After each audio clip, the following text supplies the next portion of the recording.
أيها النبي حرض المؤمنين على القتال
توبة نصوحا عسى ربكم أن يكفر عنكم سيئاتكم ويدخلكم جنات تجري من تحتها الأنهار يوم لا يخزي الله النبي والذين آمنوا معه نورهم يسعى بين أيديهم وبأيمانهم يقولون ربنا أتمم لنا نورنا واغفر لنا إنك على كل شيء قدير.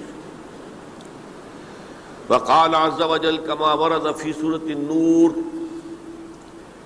وتوبوا إلى الله جميعا أيها المؤمنون لعلكم تفلحون. وقال جل وعلا كما ورد في سورة الزمر قل يا عبادي الذين أسرفوا على أنفسهم لا تقنطوا من رحمة الله إن الله يغفر الذنوب جميعا صدق الله العظيم. رب اشرح لي صدري ويسر لي أمري واحلل عقدة من لساني يفقهوا قولي. اللهم ربنا ألهمنا رشدنا وأعذنا من شرور أنفسنا. اللهم أرنا الحق حقا وارزقنا اتباعه وأرنا الباطل باطلا وارزقنا اجتنابه. اللهم وفقنا أن نتوب إليك توبة نصوحا آمین یا رب العالمین.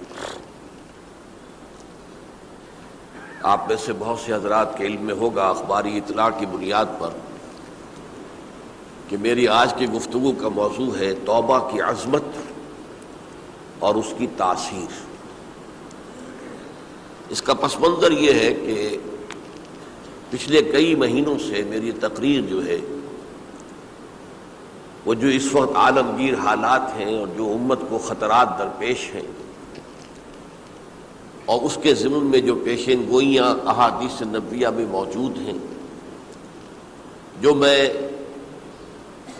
کم سے کم یوں سمجھیے کہ 25 برس سے بیان کرتا آ رہا ہوں، لیکن اب وہ چشم سر کے سامنے آ رہی ہیں. پہلے وہ صرف یہ کہ انسان کو علمی اعتبار سے معلوم تھی، اب وہ صورتحال آنکھوں کے سامنے ہے.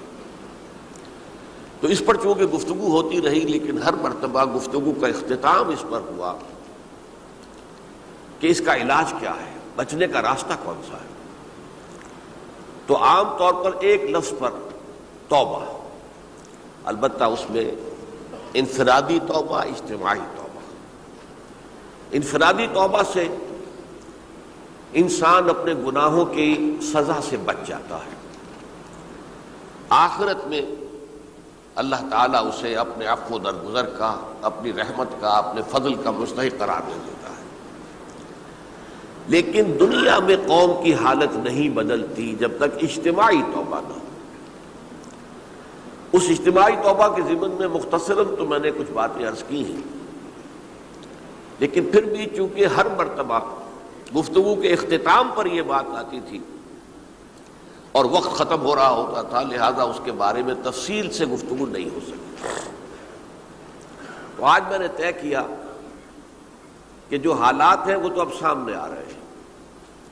جو سلسلہ شروع ہو گیا ہے عراق میں، جس کے بارے میں شیرون صاحب یہ کہہ چکے ہیں کہ عنقریب عراق پر ہمارا قبضہ ہوگا، یعنی امریکہ کا نہیں، اسرائیل کا قبضہ ہوگا، اور یہ بات بھی اب سامنے آ چکی ہے کہ مڈل ایسٹ کا پورا نقشہ بدل دینے کا پروگرام ہے۔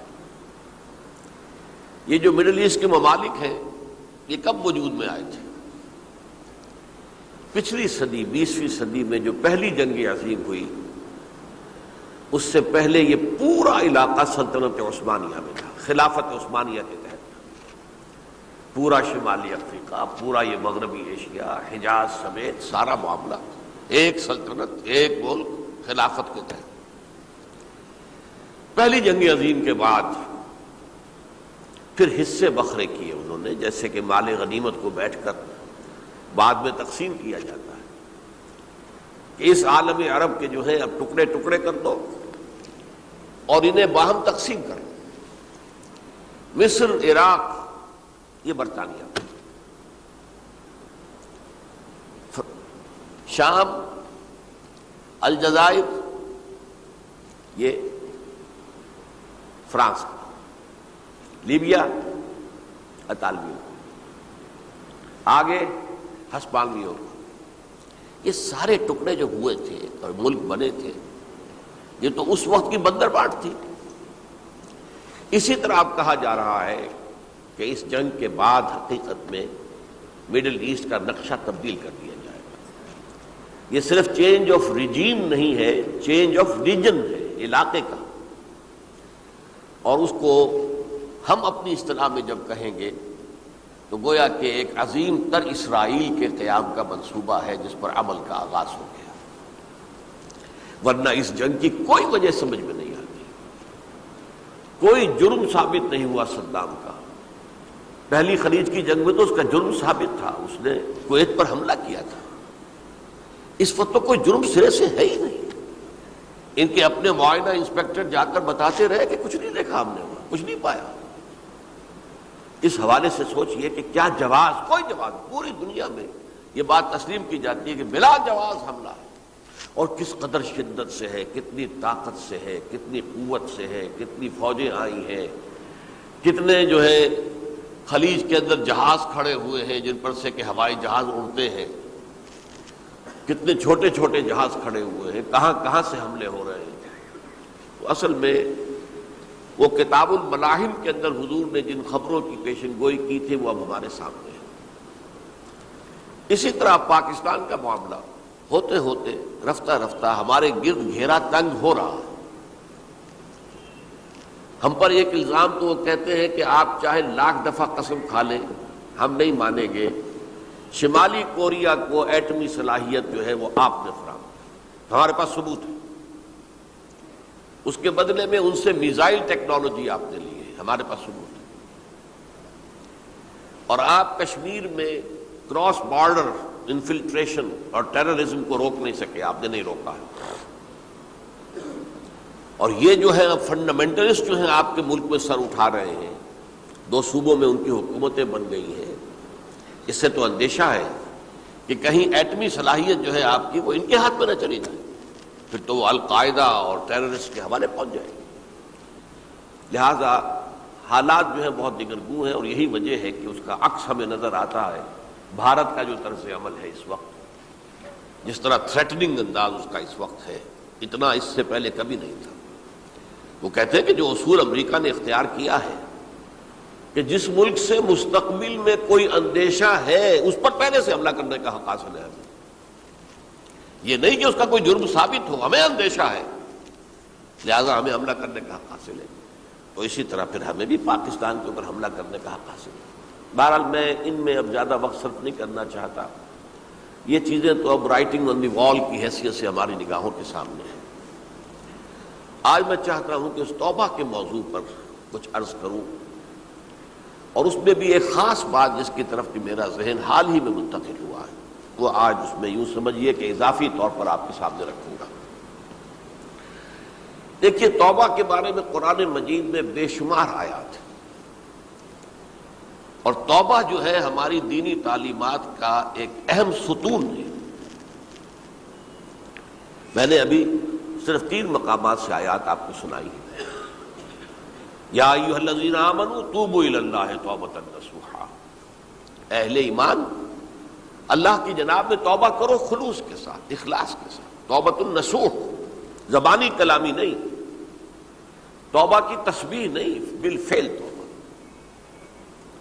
عسیٰ ربکم ان یکفر عنکم سیئاتکم، امید ہے تمہارا رب تمہاری برائیوں کو تم سے دور کر دے گا۔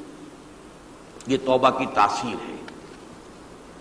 اگر آپ کے اخلاق اور کردار میں کوئی غلط شے شامل تھی، اللہ تعالیٰ آپ کے کردار کے دامن کو دھو دے گا، اور آپ کے اعمال نامے میں اگر دھبے لگے ہوئے تھے تو اللہ تعالیٰ ان دھبوں کو بھی دھو ڈالے گا۔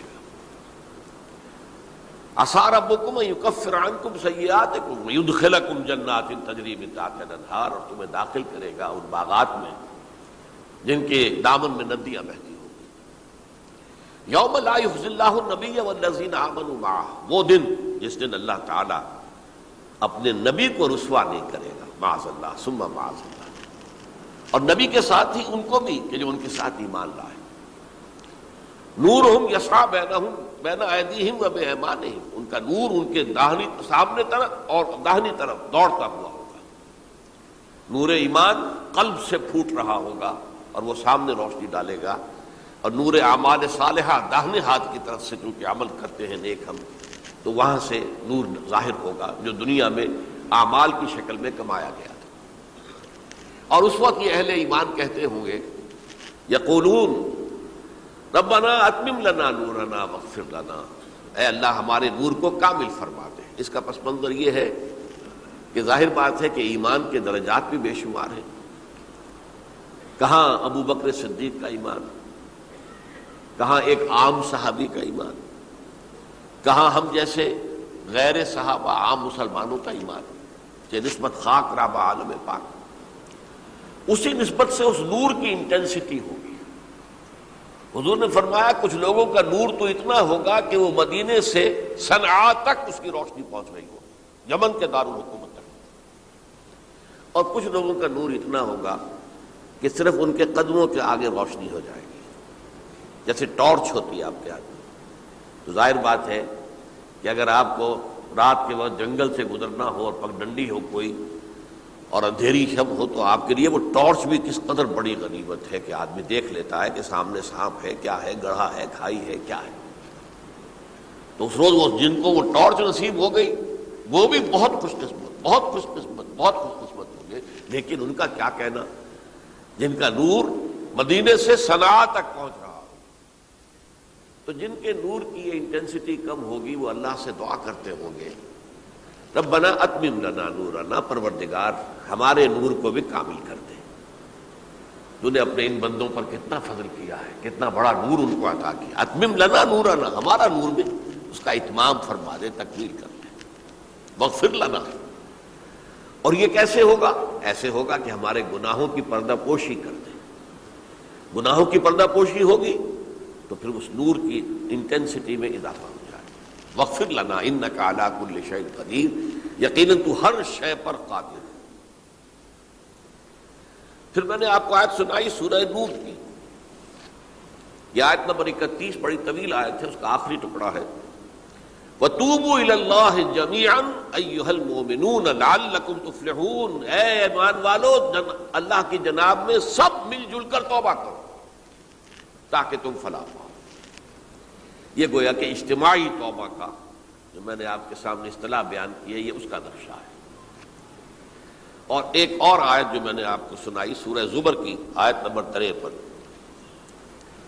بعض لوگوں پر کچھ مایوسی طاری ہو جاتی ہے، ہم اتنے عرصے سے گناہ کرتے چلے آ رہے ہیں، کیسے معافی ہوگی، کیسے ممکن ہے، کیسے چھٹکارا ملے گا؟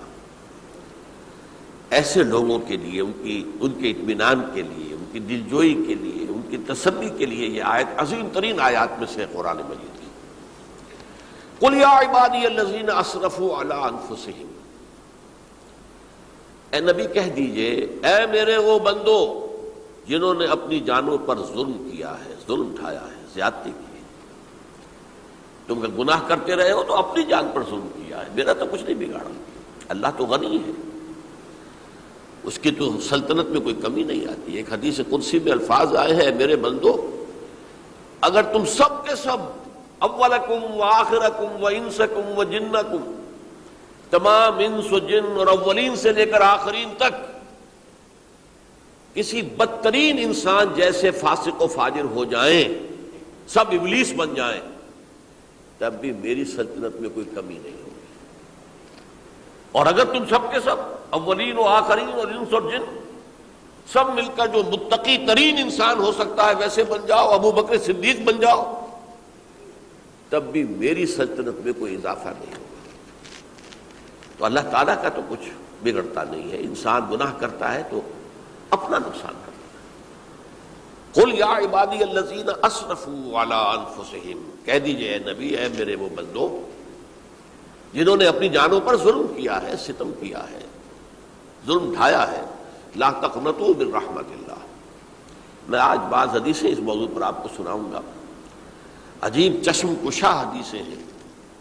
میں نے چونکہ اس موضوع پر گفتگو کرنی تھی تو میں نے کچھ اس مرتبہ احادیث کا تفحص کیا، تو واقعہ یہ ہے کہ بعض احادیث پڑھ کر خود میری جو ہے میرے علم میں اضافہ ہوا، ادھر میری توجہ آج تک نہیں گئی تھی۔ لا تقنطوا من رحمت اللہ، اللہ کی رحمت سے مایوس مت ہو۔ ان اللہ یغفر الذنوب جميعا، اللہ تعالیٰ تمام کے تمام گناہ معاف کر دے گا۔ اللہ تعالیٰ کی قدرت ہے، اللہ کا اختیار ہے، اللہ کا فیصلہ ہے، لہذا مایوس نہ ہو، اصلاح کرو۔ احادیث تو میں بعد میں آپ کو سناؤں گا، اس سے پہلے اس کا فلسفہ سمجھ لیجئے اصل میں کیا ہے۔ دیکھیے، ایک ہے طبیعی اعمال، فزیکل، ان کا ہم دنیا میں اصول یہ دیکھتے ہیں کہ اس کے نتائج لازمی ہوتے ہیں اور ان سے چھٹکارا نہیں مل سکتا۔ آپ نے سنکھیا کھایا ہے تو مریں گے، چائے کھانے کے بعد آپ نے خودکشی کا ارادہ کیا، سنکھیا کھا لیا، اب چاہے آپ پر ندامت ہو، پشیمانی ہو، پریشانی ہو، توبہ کرے، آپ کو بچنے کا کوئی سوال نہیں، مرنا ہی مرنا۔ اتنا یہ کہ اللہ تعالیٰ جو ہے اپنی معجزانہ کسی قدرت سے اس عمل کا جو طبعی نتیجہ ہے اس کو نکلنے سے روک دے۔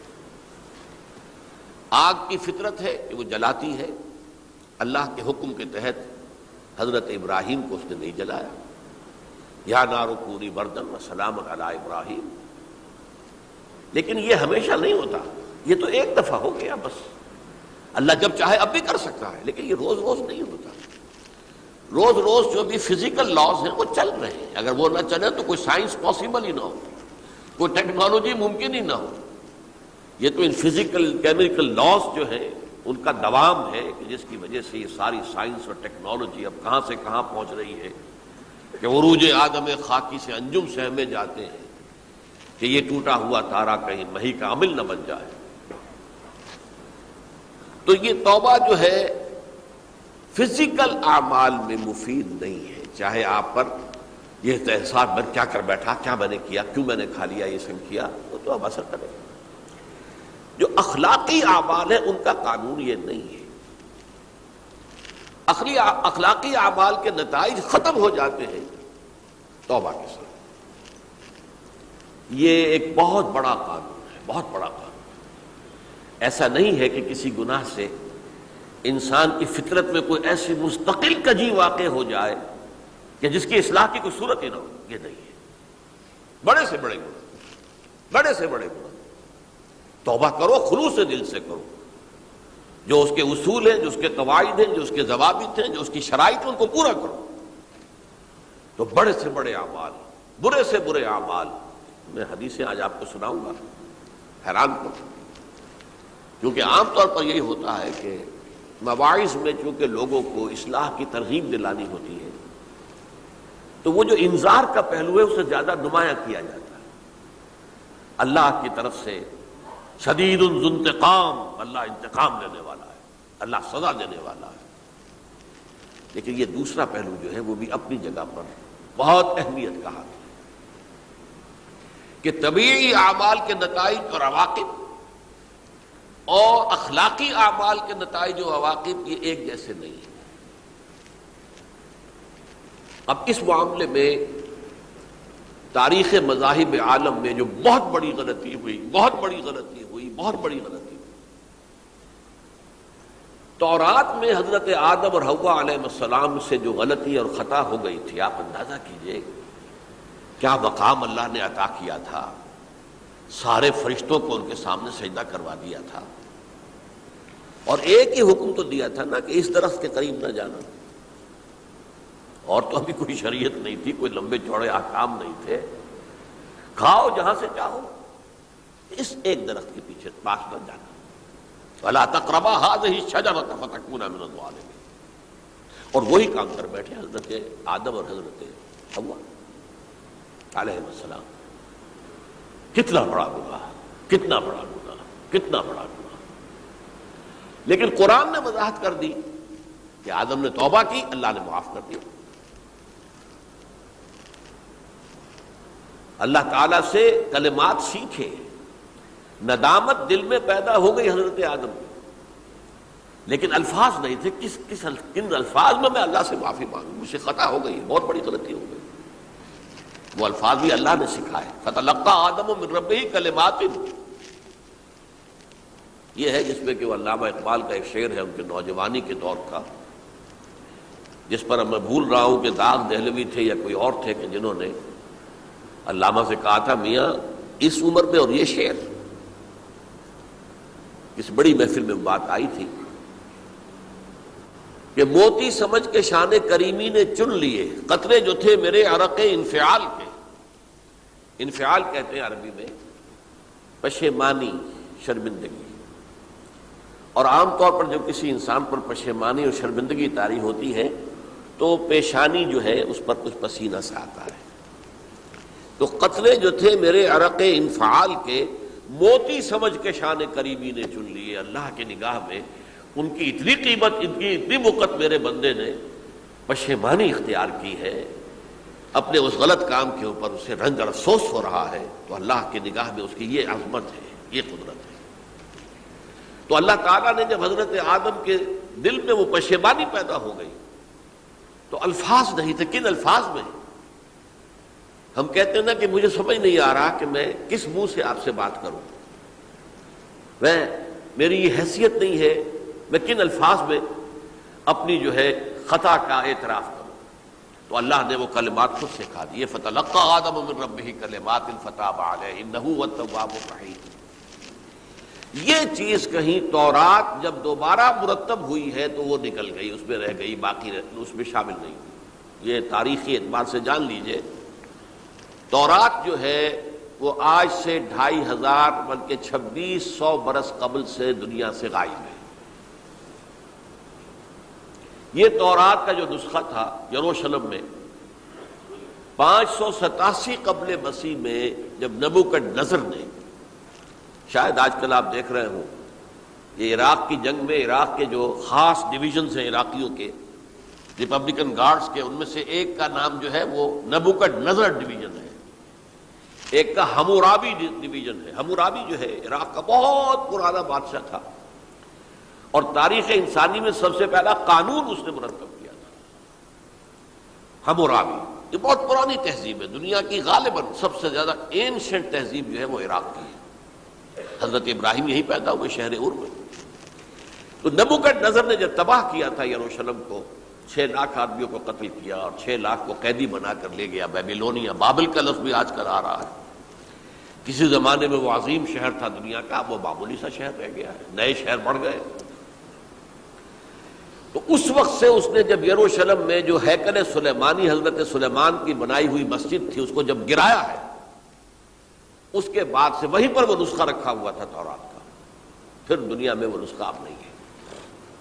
یہودیوں کا کہنا ہے کہ موجود ہے، مسجد اقصی کے نیچے وہ جب اس نے گرایا تھا تو جو نیچے تہخانے تھے وہ نہیں گرے تھے، وہ محفوظ رہے تھے، اوپر ملبہ آ گیا، اور وہیں پر وہ تورات اور وہ تابوت سکینہ جس میں حضرت موسیٰ کا عصا بھی رکھا ہوا ہے اور بہت سے وہ من اور سلوہ کے بھی کچھ نمونے رکھے ہوئے ہیں، وہ تابوت سکینہ اس کا قرآن مجید میں سورہ بقرہ میں ذکر ہے، وہ بھی موجود ہے، اور جو ربائی وہاں اس وقت تھے ان کے علماء، ان کی لاشیں بھی وہاں پڑی ہوئی ہیں، وہ جب ہم کھدائی کریں گے تو دنیا میں سامنے آ جائے گی۔ لیکن بہرحال اس وقت جو مجھے کہنا تھا وہ یہ کہ چونکہ اصل تورات اس وقت گم ہو گئی، 150 سال کے بعد اسے پھر یادداشتوں سے کچھ مرتب کیا گیا تو اس میں غلطیاں پیدا ہو گئی، اب انسانی یادداشت کا معاملہ آ گیا نا۔ انہی میں سے ایک بڑی غلطی یہ ہوئی، اومیشن یہ ہوئی کہ حضرت آدم نے جو توبہ کی اور اللہ نے قبول فرما لیا، اس کا ذکر اس میں نہیں ہے۔ اس سے نتیجہ عیسائیوں نے کیا اختیار کیا کہ وہ اوریجنل سن کہتے ہیں اسے، وہ جو ابتدائی گناہ تھا عظیم جو ہمارے جد امجد آدم سے سرزد ہوا تھا، اس گناہ کا اثر جو بھی بچہ نسل آدم میں پیدا ہوتا ہے وہ لے کر آتا ہے۔ یہ زمین و آسمان کا فرق ہے۔ اسلام کے نزدیک ہر بچہ جو پیدا ہوتا ہے وہ معصوم ہے، بلکہ مسلم ہے۔ کل مولود یولد علی الفطرہ، جو بھی بچہ پیدا ہوتا ہے وہ فطرت اسلام پر پیدا ہوتا ہے۔ فَأَبَوَاهُ يُهَوِّدَانِهِ أَوْ يُمَجِّسَانِهِ أَوْ يُنَصِّرَانِهِ، یہ تو والدین ہیں اس کے جو اسے مجوسی یا عیسائی یا یہودی بنا لیتے ہیں، ورنہ وہ تو مسلمان ہوتا ہے، فطرت کی کلین سلیٹ لے کر آتا ہے۔ عیسائیت کہتی ہے کہ ہر انسان جو پیدا ہوتا ہے بنیادی طور پر گناہگار ہے، اپنے جد امجد کے گناہ کا بوجھ لے کر آ رہا ہے۔ اب اس کا علاج انہوں نے پھر کیا تجویز کیا، یہ ہے کہ ایک غلطی پر دوسری غلطی اور دوسری پر تیسری غلطی، خشت اول چون حد معمار کج تاثریہ بھی رود دیوار کج۔ اب اللہ نے جب دیکھا اب تو ہر بندہ جو ہے آدم کی اولاد کا بنیادی طور پر پیدائشی طور پر گناہ گار ہے، تو اب کیا کیا جائے؟ تو اللہ نے اپنا اکلوتا بیٹا، صلبی بیٹا مسیح یسوع اسے زمین پر بھیجا۔ یہ الفاظ میرے ہیں کہ اسے قربانی کا بکرا بنا کر اور ان سب کی طرف سے قبول کر لیا، گناہ گاروں کی طرف سے، کہ ان کے گناہ کا کفارہ ہو جائے گا جو عیسیٰ کو مان لے۔ یہ عقیدہ ہے عیسائیت کا۔ جڑ کیا ہے کہ گناہ ہو گیا تو گناہ کا اثر تو رہے گا۔ قرآن یہ کہتا نہیں، اللہ دھو دیتا ہے، تمہاری سیرت و کردار کے اوپر بھی جو داغ ہیں دھل جائیں گے، اور تمہارے نامہ اعمال میں جو دھبے ہیں وہ بھی دھل جائیں گے۔ توبہ کرو، توبوا الی اللہ توبۃ نصوحا، کرو وہ توبہ کے جو بالکل خلوص دل کے ساتھ ہو۔ اب میں ذرا آپ کو کچھ احادیث سنانا چاہتا ہوں۔ ایک طرح کا یہ تبشیر کا پہلو ہے آج ہماری گفتگو میں کہ جو نمایاں ہوگا۔ یہ بعض احادیث تو چھوٹی چھوٹی ہیں اور یہ بہت مرتبہ میری گفتگو میں آ چکی ہیں، صرف اس وقت حوالہ دے کر گزر جاؤں گا۔ یہ ترمذی اور ابن ماجہ میں حضرت انس ابن مالک رضی اللہ تعالی عنہ سے روایت ہے، حضور نے فرمایا کل بنی آدم خطاؤون وخیر الخطائین التوابون، تمام بنی آدم خطا کار ہیں، خطا کار بھی نہیں، بہت خطا کار ہیں، بہت خطا کار ہیں، لیکن ان خطا کاروں میں بہتر لوگ وہ ہیں کہ جو خوب توبہ کرتے ہیں۔ غلطی ہو گئی توبہ کر لو۔ اور ایک اور حدیث میں آپ کو بتاؤں گا کہ یہ نہیں ہے کہ پھر کبھی وہ غلطی نہ ہو، اس وقت آپ یہ لگا لیں اپنے اوپر یہ کام میں نے نہیں کرنا، اور ایک دفعہ وہ کام چھوڑ دیں تو توبہ ہو گئی۔ پھر اگر کچھ عرصے کے بعد پھر کہیں آپ جذبات کی رو میں بہہ گئے، پھر کہیں کوئی برے اثرات جو ہے وہ پڑے، پھر غلطی، کوئی بات نہیں، پھر توبہ کرو، پھر ہو گیا پھر توبہ کرو۔ تواب اسی لیے کہا بار بار بار بار بار بار توبہ کرنے والے۔ تو کل بنی آدم خطاؤون وخیر الخطائین التوابون۔ دوسری حدیث یہ بھی ابن ماجہ اور بہقی میں ہے حضرت عبداللہ ابن مسعود رضی اللہ تعالی عنہ، التائب من الذنب کمن لا ذنب لہ، گناہ سے توبہ کرنے والا ایسے ہے جیسے اس نے کبھی گناہ کیا ہی نہیں. دھل جاتی ہے، تختی دھل گئی، بچے نے تختی لکھی تھی اس کو دھو دیا، ختم ہو گئی. ایک حدیث تو پڑھ کر میں بھی چونکا. یہ اصل میں اسلوب ہے بیان کا، بتانے کے لیے کہ تمہارے دلوں کے اندر مایوسی کا غلبہ نہ ہو جائے. مایوس اصل میں جو ہے مایوسی یہ ابلیسیت ہے، نوٹ کر لیجئے اس کو. مایوسی ابلیسیت کا عکس ہے. مبلس کہتے کسے جو مایوس ہو گیا؟ ابلیس سب سے بڑھ کر مایوس جو ہے وہ ابلیس ہے. اسے معلوم ہے میرا چھٹکارا تو نہیں ہے، لہذا میں جتنوں کو اپنے ساتھ لے کر جہنم میں جھونک دوں یہی میری کمائی ہے، میں نے تو بچنا نہیں. تو ابلیس کہتی ہے اس کو جو انتہائی مایوس، مبلس، جو رحمت خدا بندی سے مایوس ہو چکا. اب اس کو دور کرنے کے لیے حدیث سنیے، اور یہ حدیث مسلم شریف کی ہے صحیحین کے اندر حضرت ابو ہریرہ سے. حضور فرماتے ہیں والذی نفسی بیدہ، قسم ہے اس ذات کی جس کے ہاتھ میں میری جان ہے، لو لم تذنبوا، اگر تم لوگ گناہ نہ کرتے، لذهب اللہ بکم، تو اللہ تعالیٰ تمہیں لے جاتا کہیں اور، وَلَجَاءَ بِقَوْمٍ يُذْنِبُونَ، اور پھر کسی ایسی مخلوق کو پیدا کرتا ہے جو گناہ کرتے، فَيَسْتَغْفِرُوا اللَّهَ، اور پھر وہ اللہ سے استغفار کرتے اور توبہ کرتے، فَيَغْفِرُ لَهُمْ، اور اللہ تعالیٰ انہیں معاف کر دیتا. تو میں نے عرض کیا کہ یہ بعض چیزیں ہوتی ہیں کہ جن کا واقع سے کوئی تعلق نہیں ہوتا، لیکن ایک زور بیان کے لیے، ایک بات کو ایمفیسائز کرنے کے لیے، جیسے قرآن مجید میں آتا ہے اے نبی کہہ دو ان کان للرحمن ولد فانا اول العابدین، اگر اللہ کا کوئی بیٹا ہو تو میں سب سے پہلے میں اس کو پوجوں گا. جب میں اللہ کو پوجتا ہوں تو اللہ کا اگر کوئی بیٹا ہوتا تو کیا میں اسے نہ پوچھتا؟ لیکن نہیں ہے. اب یہ نہیں ہے، نفی کے لیے زور دیا کہ اگر اللہ کا کوئی بیٹا ہوتا، لو کان للرحمن ولد فانا اول العابدین. اسی طرح یہ ہے کہ اگر انسان گناہ نہ کرتے اور گناہ کے بعد توبہ کر کے اللہ تعالیٰ کی شان غفاری کا ظہور نہ ہوتا، یہ بھی ایک عجیب فلسفے کی بات ہے. اللہ نے یہ کائنات کیوں پیدا کی؟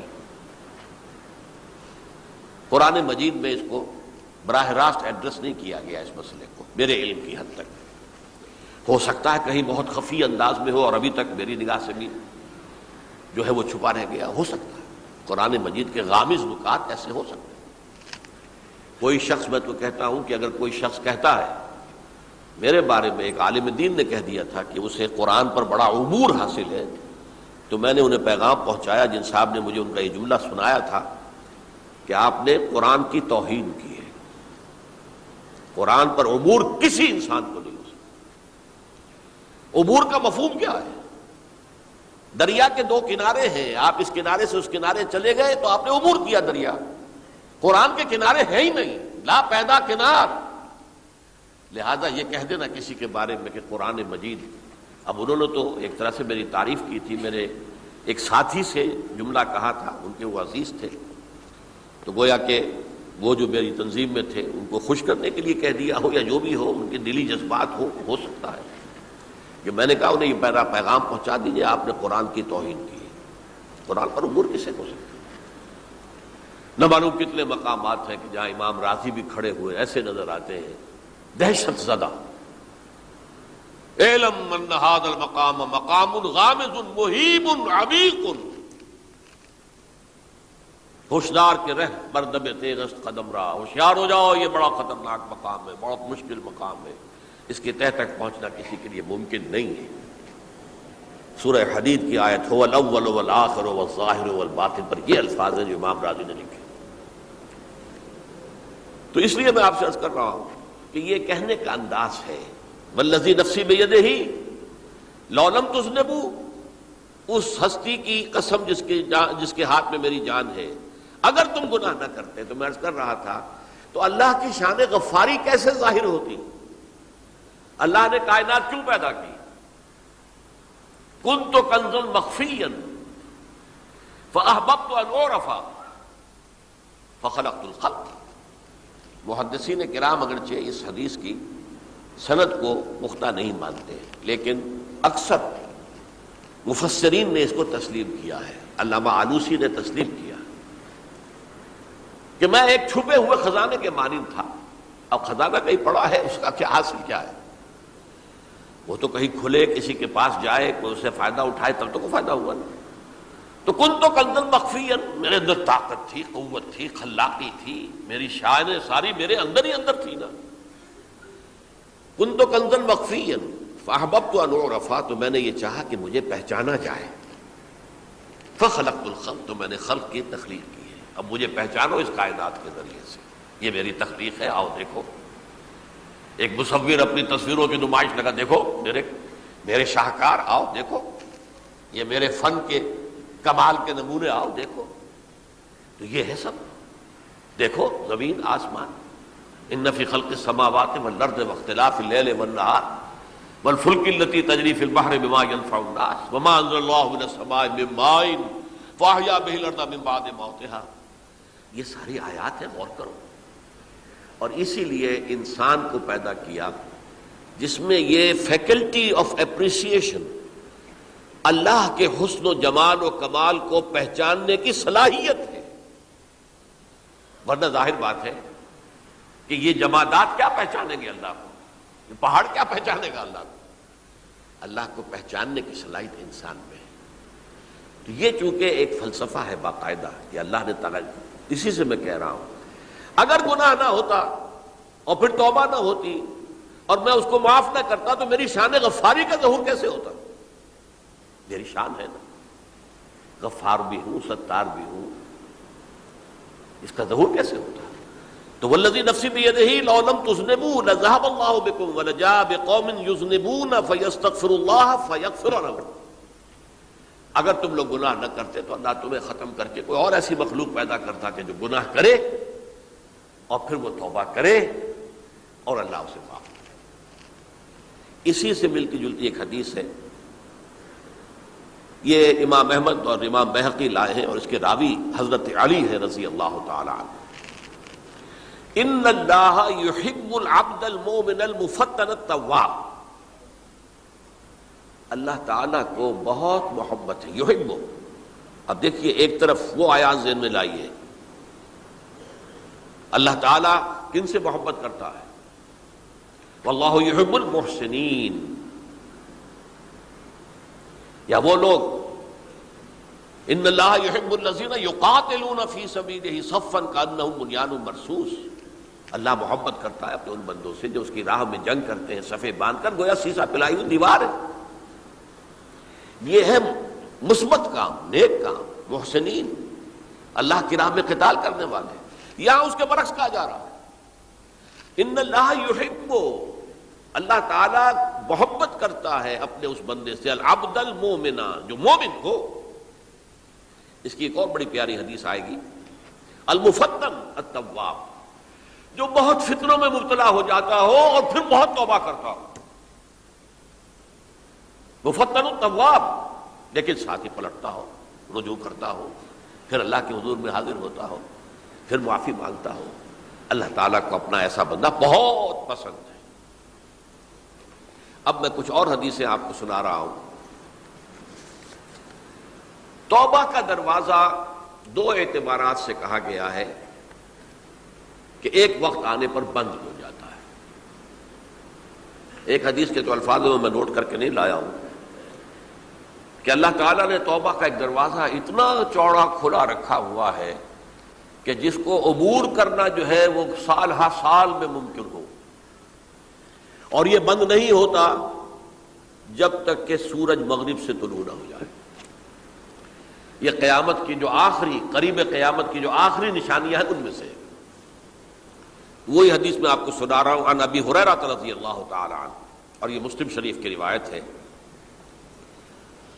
من تاب قبل ان تطلع الشمس من مغربها تاب اللہ علیہ، سورج کے مغرب سے طلوع ہونے سے قبل تک جو لوگ توبہ کریں گے اللہ تعالیٰ ان کی توبہ قبول کر لے گا۔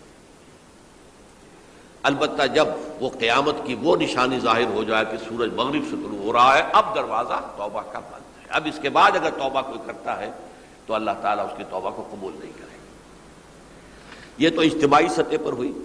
انفرادی سطح پر عن عبداللہ ابن عمر رضی اللہ تعالی عنہما عن النبی صلی اللہ علیہ وسلم قال ان اللہ عز وجل یقبل توبۃ العبد ما لم یغرغر۔ یہ ترمذی میں ہے، حضرت عبداللہ ابن عمر رضی اللہ تعالی عنہما سے کہ اللہ تعالیٰ اپنے بندے کی توبہ قبول کرتا ہے جب تک کہ وہ جسے ہم کہتے ہیں گھنگرو نہ بولنے لگے حلق کے اندر، جبکہ نزع عالم نزع ہو اور جان جو ہے وہ آ کر پھر یہاں اٹکتی ہے، تو اس وقت تک دروازہ کھلا ہے توبہ کا۔ لیکن جب یہ شکل ہو گئی تو دروازہ بند۔ یہ انفرادی سطح پر ہو گیا، جب آپ کے موت کے آثار اتنے واضح ہو گئے کہ اب جا رہے ہیں، اب توبہ کریں گے تو توبہ قبول نہیں ہوگی۔ اجتماعی سطح پر جب قیامت جو ہے اس کی وہ گھڑی آ گئی کہ سورج مغرب سے طلوع ہو گیا، اب توبہ کا دروازہ بند۔ ایک اور حدیث ہے جو میں نے بہت مرتبہ اس کا ترجمہ تو آپ کو بہت دفعہ سنایا ہے، آج میں چاہتا ہوں اس کو پورے متن کے ساتھ آپ کے سامنے رکھوں۔ یہ حضرت انس بن مالک رضی اللہ تعالی عنہ سے مروی روایت ہے جو حضور کے خادم خاص تھے، اور یہ متفق علیہ بھی ہے، یعنی بخاری میں بھی ہے، مسلم میں بھی ہے، لیکن تھوڑا سا فرق ہے الفاظ کا۔ تو جو مسلم شریف کی روایت ہے اس کے الفاظ کیا ہیں؟ للہ اشد فرحا بتوبۃ عبدہ حین یتوب الیہ۔ جان لو اللہ تعالیٰ کو زیادہ خوشی ہوتی ہے اپنے کسی گناہ گار بندے کی توبہ سے جبکہ وہ توبہ کرتا ہے۔ کس سے زیادہ ہوتی ہے؟ اب اس کی ایک تمثیل دی، من احدکم، ایک ایسے شخص سے بھی زیادہ بڑھ کر خوشی ہوتی ہے، کان علی راحلتہ بارض الفلات، کہ جو بہت ہی دور دراز کے اور سنسان علاقے میں سفر کر رہا تھا،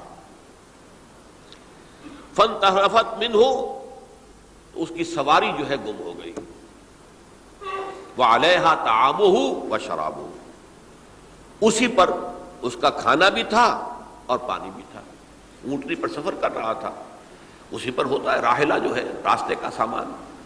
اچانک کہیں بیٹھا ہے تھوڑی دیر کے لیے سستانے کے لیے، کہیں اونگ آ گئی اور اونٹنی صاحبہ غائب ہو گئی۔ اب آنکھ کھلی اور اس نے دیکھا، فَأَيَّسَ مِنْهَا، تلاش کر کر کے مایوس ہو گیا، کہیں اونٹنی کا سراغ نہیں۔ اب ظاہر بات ہے کسی صحرا میں یہ کیفیت، اس کا مطلب کیا ہے؟ یقینی موت۔ فَأَتَى شَجَرَةً فَاسْتَجَعَ فِي ظِلِّهَا وَقَدْ أَيَسَ مِنْ رَاحِلَتِهِ، تو وہ ایک درخت کے نیچے اس کے سائے میں آ کے لیٹ گیا، گویا کہ موت کی امید میں۔ فَبَيْنَهُمَا وَهُوَ كَذَلِكَ إِذْ هُوَ بِهَا قَائِمَةٌ عِندَهُ، اس کی کہیں دوبارہ آنکھ لگی ہے، جو کھولا تو دیکھتا ہے اونٹنی تو موجود ہے، کھڑی ہے،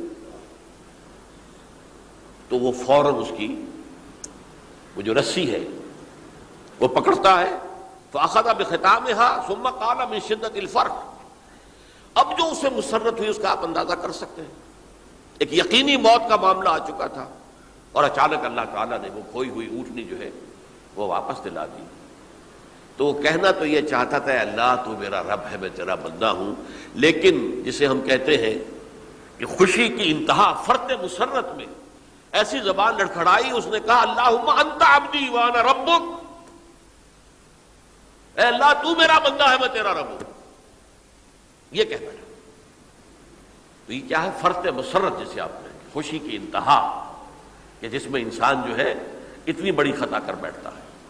اللہ کو اپنے کسی گناہ گار بندے کی توبہ سے اس سے بھی زیادہ خوشی ہوتی ہے۔ اب ظاہر بات ہے کہ تماثیل کس لیے ہے؟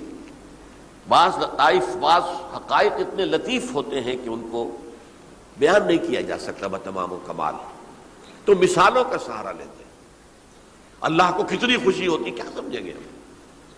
لہذا یہ مثال تو سمجھ میں آ گئی نا کہ ایک لقودق صحرا میں انسان سفر کر رہا تھا، ایک ہی اونٹنی ہے، اسی پر اس کا پانی ہے، اسی پر اس کا کھانا ہے، تو کہیں ٹھہرا ہے تھوڑی دیر کے لیے اور اونٹنی غائب ہو گئی، اور اس کے بعد تلاش کر کے شمال مغرب جنوب ہر طرح دیکھ لیا، اب تک کہیں اونٹنی کا سراغ نہیں، اب موت کے انتظار میں لیٹ گیا کہ اچانک دیکھتا ہے کہ اونٹنی موجود ہے، تو وہ اس شدت فرح میں یہ کہہ بیٹھتا ہے اللہم انت رب انت عبدی وانا ربک انا للہ و انا الیہ راجعون۔ اب دیکھیے ایک حدیث وہ آ رہی ہے اور اس کو یوں سمجھیے، اللہ تعالیٰ نے جو انسان پیدا کیے ہیں ان کے مزاج مختلف ہیں، ان میں کچھ لوگ ہوتے ہیں جو قوی ہوتے ہیں ارادے کے، جو فیصلہ کر لیا ڈٹ گئے، کچھ لوگوں میں وہ قوت ارادی اتنی مضبوط نہیں ہوتی، وہ ادھر ادھر سوچتے رہتے ہیں، کچھ لوگ جسمانی طور پر بہت توانا ہوتے ہیں، کچھ لوگ جسمانی طور پر پیدائشی طور پر کمزور ہوتے ہیں۔ تو اگر کوئی قوت ارادی کمزور رکھنے والا شخص ہے، وہ بھی تو اللہ کی تخلیق ہے، اللہ کا بندہ ہے، خطاؤں کا ظہور ہو جاتا ہے، توبہ کرتا ہے، پھر کچھ عرصے کے بعد پھر خطا کا ظہور ہو جاتا ہے، پھر توبہ کرتا ہے، تو ہم تو یہ سمجھیں گے کہ ایک حد کے بعد پھر اس کی توبہ قبول نہیں ہونی چاہیے، لیکن حدیث سنیے، وعن ابی ہریرہ رضی اللہ تعالی عنہ قال قال رسول اللہ صلی اللہ علیہ وسلم ان عبدا اذنب ذنبا، یقیناً ایک بندہ جو ہے وہ ایک گناہ کرتا ہے، فقال، پھر وہ کہتا ہے رب، اے میرے پروردگار، اذنبت فاغفر لی، مجھ سے گناہ ہو گیا ہے، مجھے معاف فرما دے۔ فقال ربہ، تو پروردگار یہ کہتا ہے اعلم عبدی ان لہ ربا یغفر الذنب ویاخذ بہ، میرا یہ بندہ یہ جانتا ہے کہ اس کا ایک رب ہے جو گناہ معاف بھی کر سکتا ہے اور سزا دے بھی سکتا ہے۔ کیا معنی ہوئے؟ گناہ اس نے کیا ہے لیکن جانتا ہے اللہ کو کہ وہ معاف بھی فرما سکتا ہے، تبھی تو وہ اللہ سے معافی کی درخواست کر رہا ہے۔ اس کے اس جاننے کی بنیاد پر، اس کے اس علم کی بنیاد پر، اس کے اس ایمان کی بنیاد پر فرمایا غفرت لعبدی، میں نے اپنے بندے کو معاف کر دیا۔ ثم مکث ما شاء اللہ، پھر وقت گزرا جتنا کہ اللہ نے چاہا، ثم اذنب ذنبا، پھر اس سے گناہ ہو گئے، فقال رب اذنبت ذنبا فاغفر، پھر کہتا ہے پروردگار مجھ سے گناہ ہو گیا، پھر مجھے معاف فرما دے۔ فقال ربہ، اللہ فرماتا ہے عالم عبدی ان لہ ربا یغفر الذنب ویاخذ بہ، میرا بندہ ہے نا جو جانتا ہے کہ اس کا ایک رب ہے، ایمان باللہ اس کے اندر ہے، تبھی تو پکار رہا ہے، اور یہ بھی جانتا ہے کہ وہ گناہ معاف بھی کر سکتا ہے اور چاہے تو پکڑ بھی سکتا ہے، سزا بھی دے سکتا ہے۔ تو فرمایا، اللہ تعالیٰ فرماتے ہیں میں نے فرمایا کہ میں نے معاف کر دیا۔ ثم مکث ما شاء اللہ، پھر ایک عرصہ گزرا اس کے بعد، ثم اذنب ذنبا، پھر اس نے گناہ کیا، قال رب اذنبت ذنبا آخر، اس نے کہا پروردگار میں نے تو پھر ایک اور گناہ کر دیا، فاغفر لی، مجھے بخش دے۔ فقال اعلم عبدی ان لہ ربا یغفر الذنب ویاخذ بہ، میرا بندہ جانتا ہے نا کہ اس کا ایک رب ہے جسے وہ پکار رہا ہے، کہ اور وہ جانتا ہے کہ اسے اختیار حاصل ہے کہ چاہے تو بخش دے اور چاہے تو پکڑ لے، اس کے اس علم، اس ایمان کی بنیاد پر میں نے اسے معاف کر دیا۔ ایک اور حدیث، میں نے چونکہ اس گفتگو کے لیے ان احادیث کا تفحص کیا ہے، یہ تو بہت ہیں حدیثیں، میں نے ان میں سے کچھ چنی ہیں۔ ہمارے بعض واعظ ناصح وہ بھی کسی شخص کو روکتے رہے، برائیوں سے روکتے رہے، نہیں رکتا، تو کہیں غصے میں آ کے اللہ تجھے کبھی معاف نہیں کرے گا۔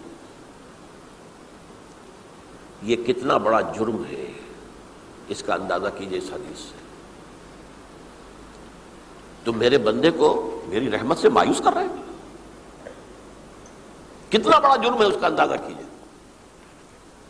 یہ مسلم شریف کی روایت ہے عن جندب، حضرت جندب رضی اللہ تعالی عنہ سے، ان رسول اللہ صلی اللہ علیہ وسلم حدث، کہ اللہ کے رسول صلی اللہ علیہ وسلم نے ایک واقعہ بیان کیا، ان رجلا قال،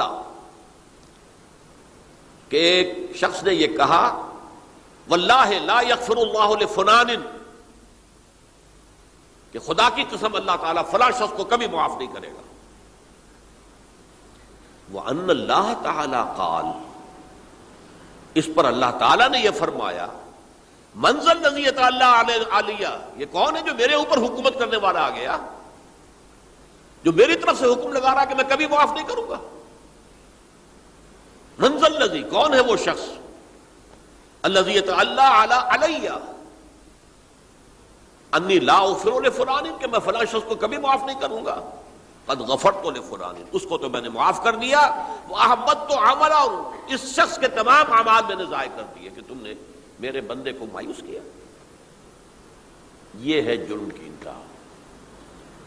تو توبہ کی دعوت دیتے رہو، توبہ کے لیے لوگوں کو آمادہ کرتے رہو، توبہ جو ہے اس کے لیے ترغیب دیتے رہو، اللہ تعالیٰ معاف فرمانے والا۔ اب آخری حدیث سنا رہا ہوں، یہ تو بہت ہی عجیب حدیث ہے اور متفق علیہ، یہ بخاری اور مسلم دونوں میں۔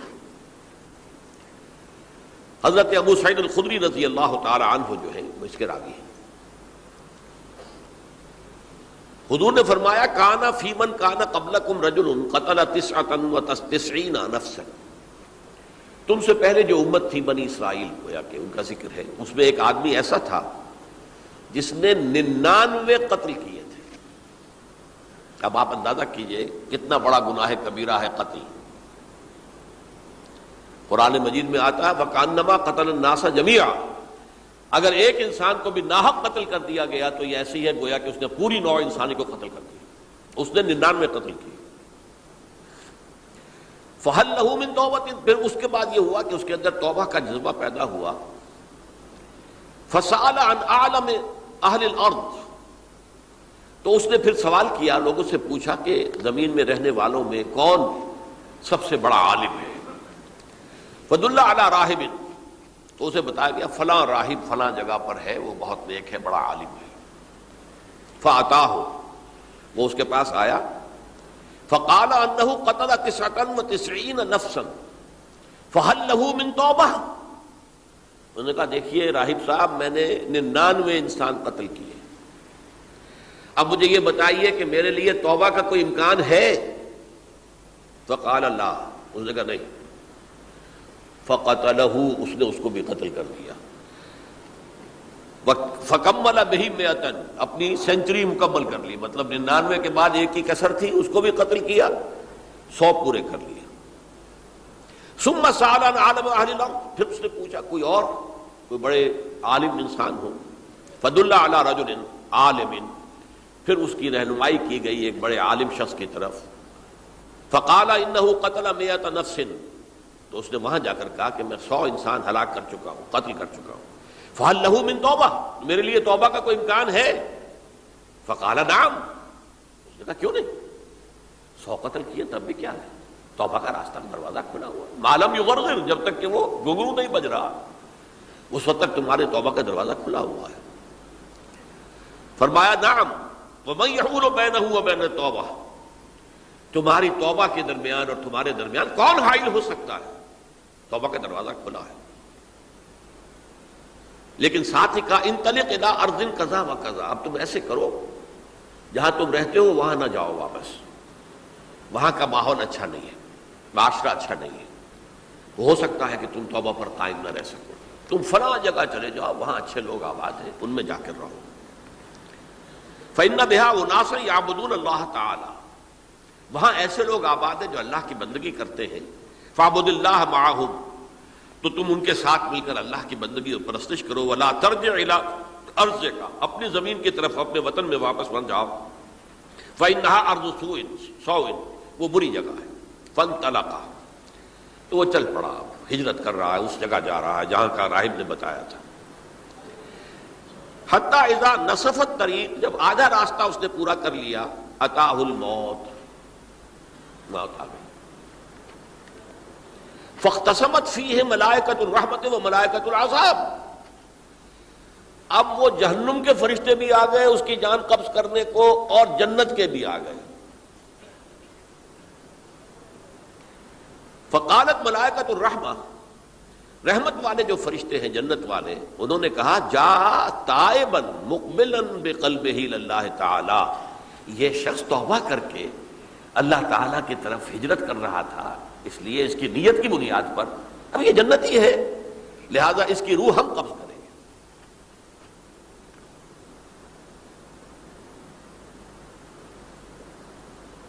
وقالت الملائکۃ العذاب، اور وہ جو عذاب والے فرشتے ہیں وہ کہیں گے انہ لم یعمل خیرا قط، اس نے توبہ کے بعد کوئی نیک عمل تو کیا ہی نہیں، تو کس بنیاد پر اس کو تم جنت میں لے جاؤ گے؟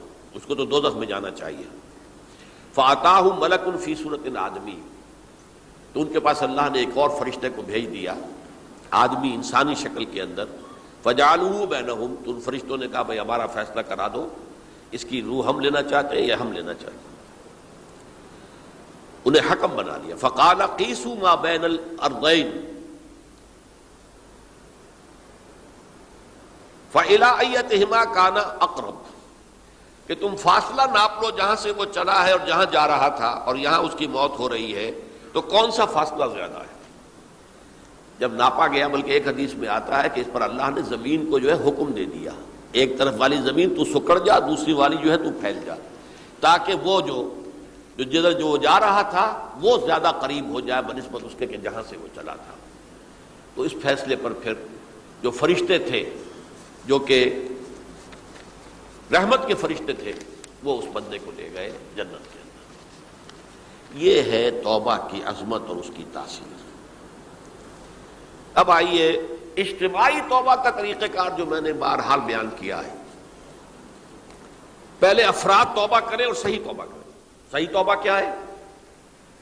ہماری زندگیوں میں کوئی حرام شے ہے فوراً نکال باہر کریں. ہماری معاشرت میں اور اس معاشرے میں رہتے ہوئے جو قانون ہے جس کے ہم پابند ہیں، ہم کسی زانی کو رجم نہیں کر سکتے، ناممکن ہے، یہ تو قانون ہی بنے گا تب ہوگا نہیں. ہم کسی چور کا ہاتھ نہیں کاٹ سکتے، تو قانون بنے گا تو ہوگا. تو ہم جن چیزوں پر عمل نہیں کر سکتے قانوناً، ان کے علاوہ باقی پوری شریعت جس پر عمل کیا جا سکتا اس پر عمل پیرا ہو. سود میں بند نہیں کر سکتا، بینکوں کو میں آگ نہیں لگا سکتا، اور بینکوں کو آگ لگا دیں گے تب بھی سود تو ختم نہیں ہوگا. لیکن یہ تو کر سکتا ہوں نا کہ براہ راست سود میں ملوث نہ ہوں، سود پر قرضہ لے کر اپنا کاروبار نہ چمکاؤں نہ بڑھاؤں، سود پر قرضہ لے کر اپنے مکان نہ اونچا کروں، یہ تو کر سکتا ہوں. تو کم سے کم جو ڈائریکٹ کسی نے قانون نہیں بنایا کہ لازم ہے آپ پر کہ آپ سودی قرضہ لیں اور اپنی بلڈنگ عالی شان بنا لیں، کسی نے نہیں کیا. یہ اگر کر رہے ہیں تو آپ مجرم ہیں. آپ کے معاشرے میں کوئی قانون نہیں بنا کہ پردہ ختم، برقع حرام. مصر یہ ترکی میں تو کر دیا گیا تھا برقع حرام. وہاں تو سر کو اوپر جو ہے ڈھانپنا جو ہے، سکارف لینا بھی ممنوع ہے. یہاں تو نہیں ہے. پھر یہاں جنہوں نے چھوڑا ہے مجرم خود ہے. یہاں تو اللہ کا شکر ہے کوئی ایسا مصطفیٰ کمال پیدا آج تک نہیں ہوا ہے کہ جس نے ان چیزوں کا حکم دیا. ہاں ترغیب ہے ذرائع ابلاغ کے ذریعے سے، فحاشی ہے، اریانی ہے، لیکن چوز آپ خود کرتے ہیں، فیصلے کا اختیار آپ کا اپنا ہے. تو جن چیزوں کے اندر بھی گناہ سے بچنے کا امکان ہے اس کو عملاً ترک کیا جائے. اور نمبر 2، عزم مصمم کر لیا جائے کہ اللہ اب بقیہ زندگی جتنی بھی ہے اس میں اپنی توانائیاں، اپنی قوتیں، اپنی صلاحیتیں صرف کروں گا تیرے دین کی تبلیغ اور تیرے دین کے قائم کرنے کی جدوجہد. عزم مصمم. یہ لوگ اگر 14 کروڑ میں 14 لاکھ بھی ہو جائیں، بہرحال 2-4 کی توبہ کرنے سے ملک کی قسمت نہیں بدلتی. معتدم تعداد کے اندر جو ہے یہ لوگ اگر ایسے ہو جائیں اور پھر یہ کہ وہ مل کر اگر زور لگائیں تو واقعتاً اس ملک کے اندر شریعت اسلامی کا نفاذ ہو سکتا ہے، اللہ کا نظام قائم کیا جا سکتا ہے. یہ ملک بنایا اسی لیے گیا تھا. تو یہ توبہ کا جو ہے اجتماعی توبہ کا یہ پوری تفصیل تو میں بارہا بیان کر چکا ہوں. آج جو میں نے کہا تھا کہ ایک بات کی طرف میرا ذہن حالیہ منتقل ہوا ہے، اس سے پہلے نہیں ہوا. یہ توبہ کرنے والے لوگ جب تک 14 لاکھ نہیں ہیں، 1400 ہی ہوں، لیکن یہ اگر دعا کریں گے اللہ تعالیٰ کے خلوص کے ساتھ تو ان کی دعا قبول ہوگی. دعا بہت بڑی شے ہے. الدعاء مخ العبادہ. ٹھیک ہے، بڑا لمبا راستہ لگتا ہے یہ کہ 14 لاکھ انسان توبہ کرے یا 2 لاکھ یا 3 لاکھ انسان توبہ کرے، صحیح معنی میں توبہ کرے، اور پھر وہ جمع ہو، ایک طاقت بنے، تن من دھن لگانے کے لیے، جانے دینے کے لیے تیار ہو جائیں. تو لگتا ہے یہ کہ کافی لمبا ہے کہ دراز و دور دیدم رہو رسم پارسائی. یہ تو بڑا لمبا راستہ ہے. اسی سے لوگ کہتے ہیں کہ پھر کیا حل ہوا؟ یہ تو حل جو ہے تو کوئی عملی حل تو نہیں ہوا. اس میں میرا ذہن منتقل ہوا ہے دعا. اجیب دعوت الداعی اذا دعان امن یجیب المضطر اذا دعاہ. بھلا وہ کون ہے جو کسی مضطر کسے کہتے ہیں؟ ایک شخص نہایت پریشان حال ہو گیا ہو، نہایت پریشان حال، اور میں اللہ کو پکارے، پروردگار تو میری دستگیری فرما. اللہ کسی اور طرف مجھے کوئی توقع نہیں رہی، کوئی نہیں رہا جس سے مجھے کوئی امید. یہ مضطر اضطرار کی حالت میں آ کر جب بالکل بے چین ہو کر اللہ کو پکارتا ہے تو اللہ اس کی دعا قبول کرتا ہے. اور دعا کی حد یہاں تک بھی آتے ہیں الفاظ کہ لا یرد البلاء قضاء الا بالدعاء. تقدیر الہی کو بھی اسی لیے 2 حصوں میں تقسیم کیا گیا. تقدیر مبرم، ایک تو اللہ کا وہ فیصلہ ہے جو ٹل نہیں سکتا کسی صورت میں.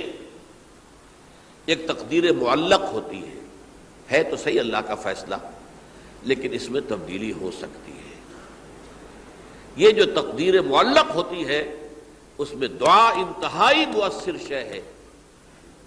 لا يرد البلاء الا لا يرد القضاء الا بالدعاء.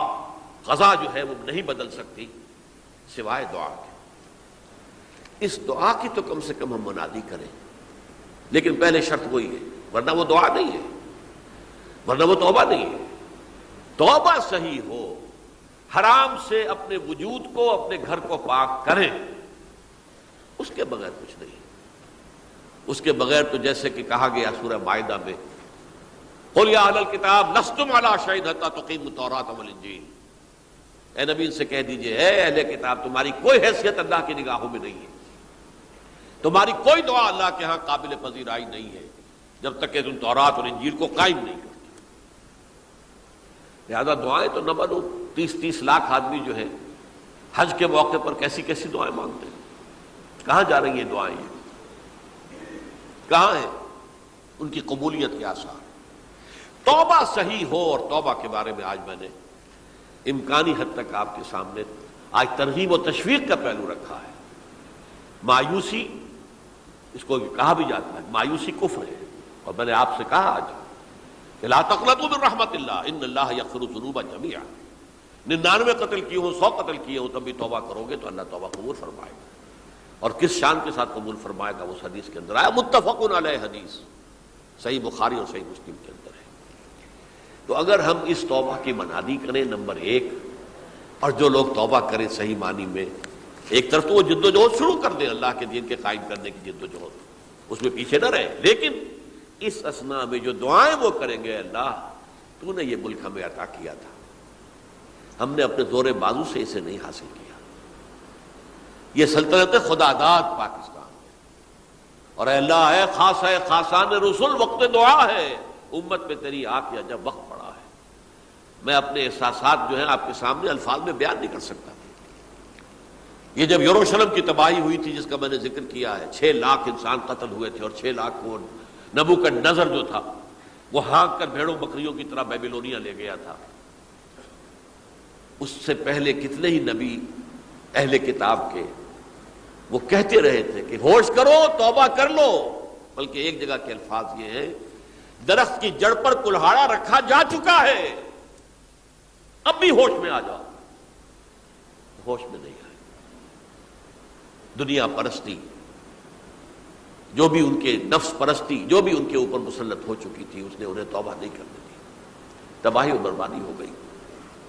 آج ہماری نگاہوں کے سامنے عراق کے ساتھ کیا ہو رہا ہے، بغیر اس کے کہ کوئی جرم ہو سکا، بغیر اس کے۔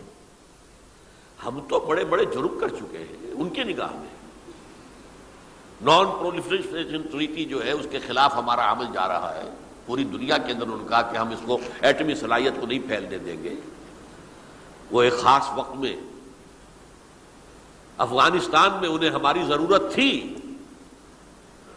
اپنے اصل دشمن یو ایس ایس آر، اپنے مقابل کی طاقت کو ختم کرنے کے لیے، اس وقت انہوں نے اپنا منہ جو ہے پھیر لیا تھا، نہیں دیکھا تھا، اور ہمارے ہاں اللہ کی یہ رحمت آ گئی کہ ایٹمک صلاحیت بھی حاصل ہو گئی۔ اور پوری دنیا میں شاہ عبداللہ نے کہا تھا، پرنس عبداللہ نے، کہ یہ آپ کا نہیں ہے، یہ جو نواز شریف صاحب سے جب اس کا ہم نے دھماکہ کیا ہے، یہ بم آپ کا نہیں ہے، یہ پوری امت مسلمہ کا بم ہے۔ کیسے یہ برداشت کر سکتے ہیں یہودی اور یہودیوں کے اعلی کار عیسائی، خاص طور پر پروٹیسٹنٹس، ویسپ، وائٹ اینگلو سیکسن پروٹیسٹنٹس؟ تو سمجھ لیجئے کہ پاکستان کی جڑوں پر بھی تیشہ رکھا جا چکا۔ یہ میرے احساسات کی اس سے کم میں تعبیر ہو نہیں سکتی، لیکن اب بھی امکان ہے، اب بھی امکان ہے، اب بھی امکان ہے۔ توبہ کرو، توبہ کراؤ، مل جل کر طاقت بنو، کوشش کرو کہ یہاں اسلام کا نظام آ جائے، اور اس اثنا میں بھی دعا کرو اللہ تعالیٰ سے کہ اللہ ہمیں مہلت عطا فرما دے، ہمیں کچھ اور مہلت عطا فرما دے، اے اللہ ہمیں کچھ اور مہلت عطا فرما دے۔ بارک اللہ لی ولکم فی القرآن العظیم ونفعنی وإیاکم بالآیات والذکر الحکیم۔